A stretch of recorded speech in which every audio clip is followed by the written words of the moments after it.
Good day everyone! Welcome to our Mapeh class. I am Ma'am Susie, your Mapeh teacher for today. How are you? I hope you've been well because today we're going to learn new things about physical education. But before we start our discussion, I want you to know the different objectives of today's lesson. At the end of the lesson, you're expected to discuss the nature and background of Scrabble, explain the benefit of playing indoor activities, practice proper and acceptable behavior when playing, and lastly, apply knowledge and rules and regulation and also strategies. For today's discussion, we are going to talk about indoor recreational activities, specifically the Scrabble. Indoor recreational activities are voluntarily undertaken for pleasure, exercise, relaxation, and leisure. It is one way in rejuvenating mind and the body. Participating in this leisure and recreational activities can foster a range of positive benefits for health, well-being, and quality of life. Welcome students to Word Power, which is the Scrabble. Scrabble is an internationally popular word game where word power, strategy, and love are equally important. The benefits will develop more if you directly engage the game with your family. The Scrabble was played by 2 to 4 players. Score points by placing tiles onto a game board which is divided into a 15 by 15 grid squares. It helps improve analytical skills and sharpens mathematical ability. For more discussion about Scrabble, let's first know its history.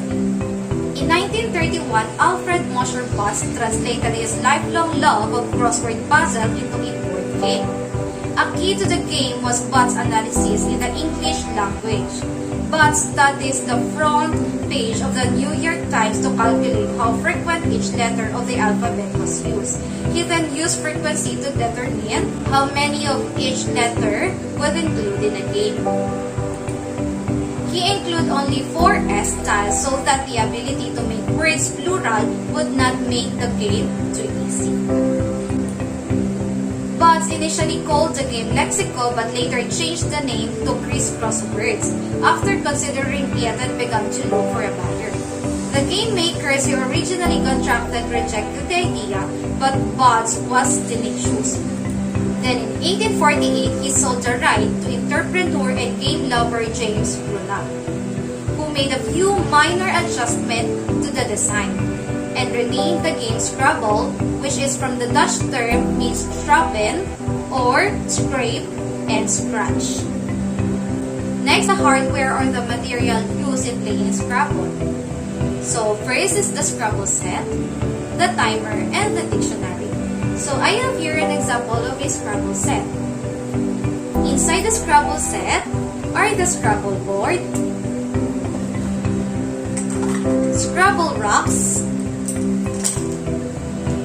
a pad consisting of 100 tiles, and also a manual on how to play the Scrabble game.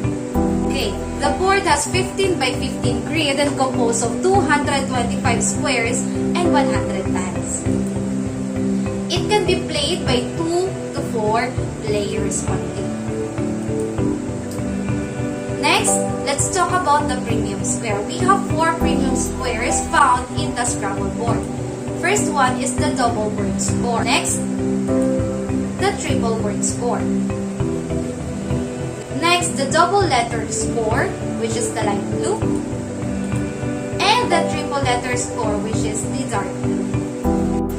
Okay, so how about the points per letter?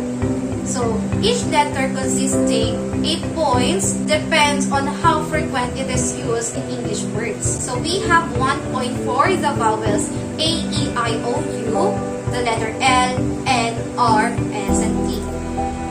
2 points for D and G, 3 points for B, C, M, P, 4 points for F, H, V, W, and Y, 5 points for K, 8 points for J and X, and 10 points for Q and Z. The idea of the game is to score points by making words. Okay, before the game, how are we going to determine the player's turn? First, put all the letter tiles into a 10 bag and draw for the first play. So the player drawing the letter nearest to the beginning of the alphabet plays first. A blank supersedes all the other tiles. For example, we have here letter J and letter M. Between J and M, the first letter that comes first is letter J. Therefore, who draws the letter J will be the first player. Then, return the tiles into a tile bag and reshuffle. Each player will draw 7 tiles and place them on his or her rack. Turn of players will follow clockwise. How about the word judge? To decide the word challenges, the word judge is selected by the players who may be one of them. Before the game begins, the player must first agree on the dictionary to be used in settling challenges on what words to allow and not to allow. He or she may also act as scorekeeper who keeps a tally each player's score, entering it after each turn. How about completing a turn? A player completes a turn by counting and announcing the score of a turn. The player draws as many letter tiles as played, thus always keeping the letters on his or her rack. Place proceeds to the left. The second player and then each in turn adds one or more letters to those already played to form a new word. All letters played in a turn must be placed in one row across the board to form a complete word. So now let's proceed in scoring the game. Placing the first word. As the first player, combine two or more of your tiles to form a word and place them on the board to read either across or down with one tile on the center square, which is the star. Diagonal words are not permitted. Add up all values of the numbers on a tile plus any premium values from using the premium squares. And always remember the center square counts as double word square. So whole score will be double. Next is the premium letter square. So we have two premium letter square. First one is the double letter score. The double letter score doubles the value of the word if one of the letter placed on it. And the other one is the triple letter score. The triple letter score triples score of the letter placed on it. Next are the premium word square. So we have two premium word square. First is a double word score. Double word score doubles the score of the word if one of the letters is placed on it. And the other one is the triple word score. It triples score of the word if one of the letters is placed on it. Count letter premium if any before doubling and tripling the word score. If the word covers two double letter score, the word will be doubled then redoubled or 4 times the word score. The same as the word covers two triple word score. The score will be tripled and then re-tripled, or the 9 times of the word score. Next, pearly tweeds. The two blanks has no score value, but when a blank is played on the premium word square, the value of the word is doubled or tripled as indicated. How about multiple score? Multiple score, when two or more words are formed in the same play. Each is scored. The common letter is counted with full premium value if any of each word. So bingo score. Any player who plays 7 tiles on a turn scores a bonus of 50 points added to the total of his or her score for the turn. So for example, we have the word cotton. Then on our rack, we have F-L-A-H-E-A-D. Then we can use those letters to form a word, flathead. Therefore, we place all our 7 tiles in one turn. We are going to have 50 points added to our total score. Okay, next. The game ends when all the tiles have been drawn and one of the players has used all the tiles in his or her rack. The game also ends when all possible plays have been made or all players have passed twice in the consecutive turn. And each player's score is reduced by sum of his or her rack. The sum of the other players' unplayed letters is added to the player's score.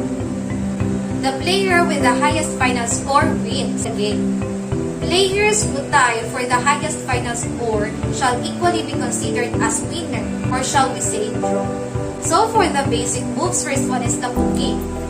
a letter to the front or back of the existing word to create the new word. So we have the word jock, then added the atrophy.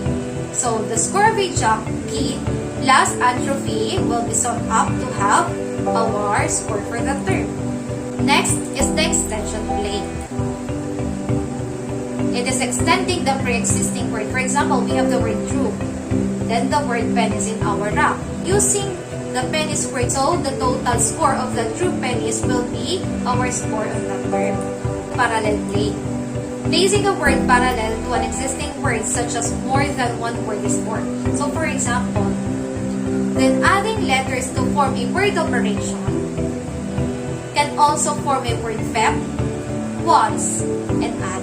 Therefore, operation plus pep plus once plus add will be your total score for that term. Okay, so that's the end of our discussion. Okay, so next let's have a short review. Put a positive sign if you agree with a statement and a negative sign if you disagree. So first one, playing Scrabble will enhance your vocabulary. Number 2, Scrabble is played by exactly 150 tiles. Number 3, playing Scrabble with your family will not only enhance your vocabulary but also increase closeness with it. Number 4, the objective of the Scrabble is to score more points than the opponent. And number 5, concept of sportsmanship can be applied in playing Scrabbles. Okay, so let's see if you have the right answer. So who got the perfect score? Good job! So now, let's have a short activity. The activity is entitled Score a Scrabble Play. Add up all the values of the numbers on tiles plus any premium values using premium squares. So first one, the word spice. Good. 20 points. Next one, men's, which is M is placed on a double letter. Okay, very good. The answer is 11. Next is the word make. What is the answer? Very good. The answer is 10. Why? Because premium squares only apply to the turn on which the tiles are placed on them. Next, the word week. What is the answer? Very good. The answer is 15. Next, gardens. Letter T placed on the triple letter. Very good. The answer is 13. Next, the word grape, which is G, was placed on the double word. The answer is 12 because you are going to add all the values first before doubling the word. Next, opera. O was placed on the triple word and R was placed on the double letters. Very good. The answer is 24. Next, how about the word pretty, where R is placed on the double letter score as well as letter E. Then letter G was placed on the double word score. The answer is very good, 24. Number 9, exercise. X was placed on the double word score and also letter E. Okay, very good. The answer is 68. Why? If the word covers 2 double letter score, the word will be doubled, then redoubled for 4 times the word score. And the last word is the lawmaker, where L was placed on the triple word and also R, and letter A was placed in the double letter score. The answer is very good, 90. Why?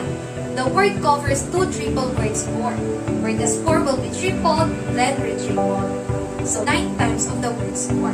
So we have 10 times 9 is equal to 90. Okay, so I guess you really understand our topic for today. And before we finally say goodbye, I want to leave a short quote that was presented by the Scrabble Tags, which says that dreams don't work unless you do. So that's all. Again, I am Ma'am Susie, your mommy teacher. Thank you and God bless. Bye-bye.